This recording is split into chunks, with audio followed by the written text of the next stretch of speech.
क्या आप जानते हैं कि कनाडा इमिग्रेशन 2026-28 में विजिटर्स वीजे के लिए बहुत से चेंजेस आ चुके हैं।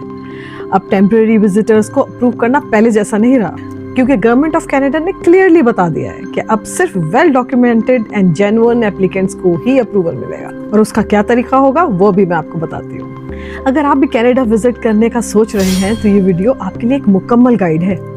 तो आज हम बात करेंगे TRV यानी कि कनाडा विजिट वीज़ा और ETA के बारे में, और मैं आपको स्टेप बाय स्टेप समझाऊंगी कि ETA और TRV में क्या फ़र्क होता है, कौन अप्लाई कर सकते हैं, कितनी फ़ीस लगती है, कौन से डॉक्यूमेंट्स चाहिए, और नई इमिग्रेशन पॉलिसी 2026-28 के मुताबिक आपके चांसेस पे कितना फ़र्क पड़ेगा।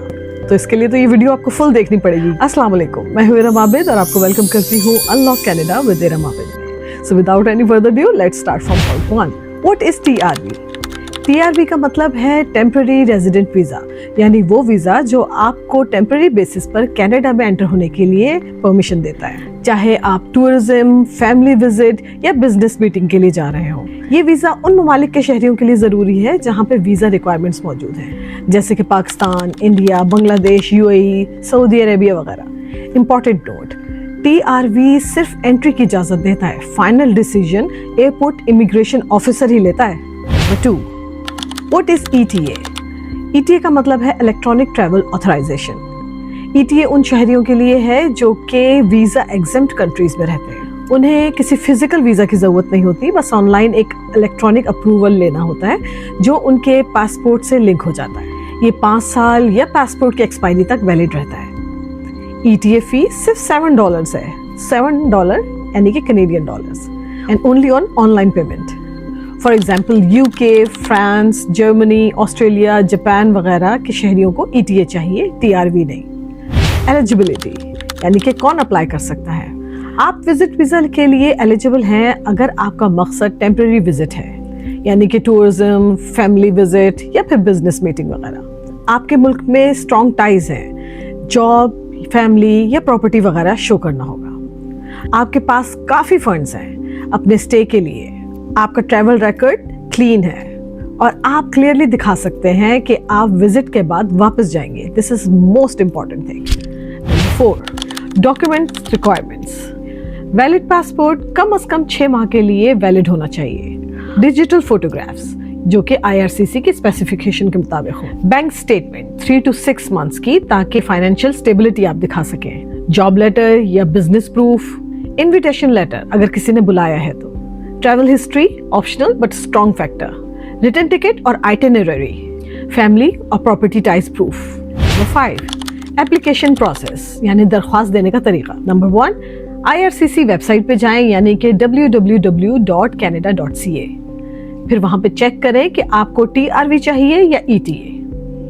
अपना अकाउंट यानी कि GCK अकाउंट बनाएं। ऑनलाइन IMM 5257 फॉर्म फिल करें, डॉक्यूमेंट्स अपलोड करें, एप्लीकेशन फी पे करें, बायोमेट्रिक्स अपॉइंटमेंट स्केड्यूल करें और फिर डिसीजन का इंतजार करें। प्रोसेसिंग टाइम आमतौर पे 4 से 8 हफ्ते हो सकता है, मगर बिजी सीजन में ज़्यादा टाइम भी लग सकता है। नंबर 6, बायोमेट्रिक्स यानी कि फिंगरप्रिंट्स और फोटोज। हर नए एप्लीकेंट को बायोमेट्रिक्स देना लाजमी है। बायोमेट्रिक फी पर पर्सन $85 होती है और फैमिली के लिए maximum $170।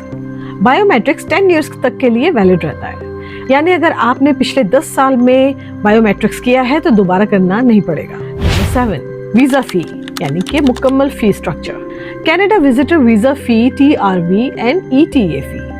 TRV temporary resident fee $100 per applicant. Non-refundable. Pay online via IRCC. Required for visa-required countries only, like Pakistan, India, UAE, etc. Number 2, biometrics fee. Per person $85 and family के लिए maximum $170. Required for most applicants. Non-refundable होता है ये. Number 3, VAC handling fee, यानी कि VAC handling fee, जो कि optional है. $30 to $40 if applying through Visa Application Center. Number 4, ETA fee, $7 for visa exempt countries. Paid online, usually approved within minutes to 3 days. Extra costs, document translation fee, courier or postage fee, travel insurance optional, medical examination if required. Important tip. Always check IRCC official website for latest fees and pay only through official channels. Payment tips.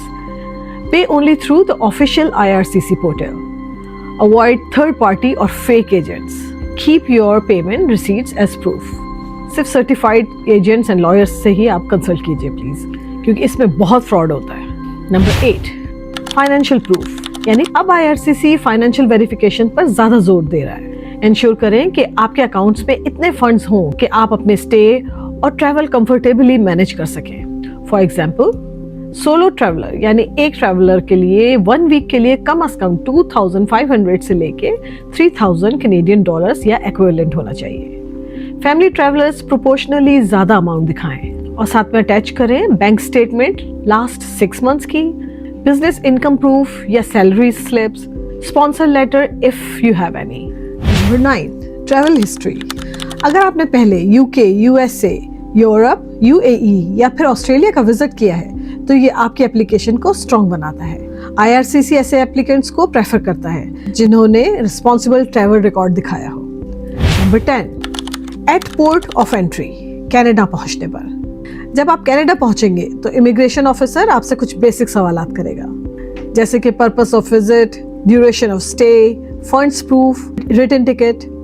हमेशा truthful answers दीजिए। Officer अगर satisfied ना हुआ तो entry deny भी कर सकता है, इसलिए डॉक्यूमेंट्स रेडी रखें हमेशा। Number 11, duration of stay. Normally visitors को 6 मंथ्स के स्टे की इजाजत मिलती है। अगर आप ज्यादा टाइम रहना चाहते हैं तो विजिटर रिकॉर्ड एक्सटेंशन अप्लाई करें।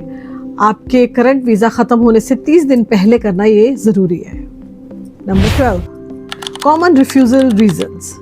होम टाइज वीक होना, फाइनेंशियल प्रूफ इनसफिशिएंट होना, प्रूफ अनक्लियर होना, फेक या इनकम्प्लीट डॉक्यूमेंट्स, प्रीवियस ओवरस्टे या misrepresentation. Always give complete, truthful and verifiable documents. Number 13, latest updates 2026-28. ये बहुत important। कनाडा के इमिग्रेशन प्लान 2026-28 के मुताबिक टेम्पररी रेजिडेंट्स की तादाद को कम किया जा रहा है। वीजा स्क्रीनिंग ज्यादा डिटेल्ड होगी और अब AI वेरिफिकेशन सिस्टम भी इंट्रोड्यूस किया जा रहा है फ्रॉडुलेंट एप्लीकेशंस रोकने के लिए। फाइनेंशियल बैकग्राउंड चेक अब मजीद सख्त हो जाएगा। बायोमेट्रिक्स वेरिफिकेशन हर एप्लीकेंट के लिए लाजमी है। Genuine and well documented applications को प्रायोरिटी दी जाएगी। Number 14, tips for approval. Documents complete और क्लियर रखें, फाइनेंशियल प्रूफ्स स्ट्रॉन्ग हो, इनविटेशन लेटर जेन्युइन हो, पास्ट ट्रैवल प्रूफ्स अटैच कीजिए, फेक डॉक्यूमेंट्स या एजेंट से बचिए हमेशा। No cheating, no forgery. 15, time to action. अगर आप कनाडा विजिट करना चाहते हैं तो अपनी एप्लीकेशन ट्रूथफुल और वेल प्रिपेयर्ड रखें और ट्रांसपेरेंट रखें। 2026-28 में रूल्स सख्त जरूर हैं, लेकिन जेन्युइन एप्लीकेंट्स के लिए दरवाजे अब भी हमेशा की तरह खुले हैं। अगर आप चाहें तो मैं document checklist, sample invitation letter और फंड्स प्रूफ फॉर्मेट भी आपको दे सकती हूँ ताकि आप इजीली अप्लाई कर सकें। तो इसके लिए आपको करना क्या है, कमेंट में चेकलिस्ट प्लीज लिख दीजिए। तो जनाब, ये थी comprehensive information about visit visa. इतने ज्यादा लोगों ने मुझे विजिट वीजा के बारे में कहा था कि वीडियो जरूर बनाएं, तो ये हाजिर है। अगर आपको मेरी वीडियो पसंद आई है तो उसको लाइक कीजिए, शेयर कीजिए अपने फैमिली एंड फ्रेंड्स के साथ और कमेंट्स में बताइए कि अब आप कौन सी वीडियो देखना चाहते हैं, क्योंकि ये मेरे लिए इजी हो जाता है नेक्स्ट टॉपिक को डिसाइड करना। तो इसके लिए मेरे पेजेस को लाइक कीजिए, फॉलो कीजिए और चैनल को सब्सक्राइब कीजिए। So what are you waiting for? Let's unlock Canada with Ira मामू।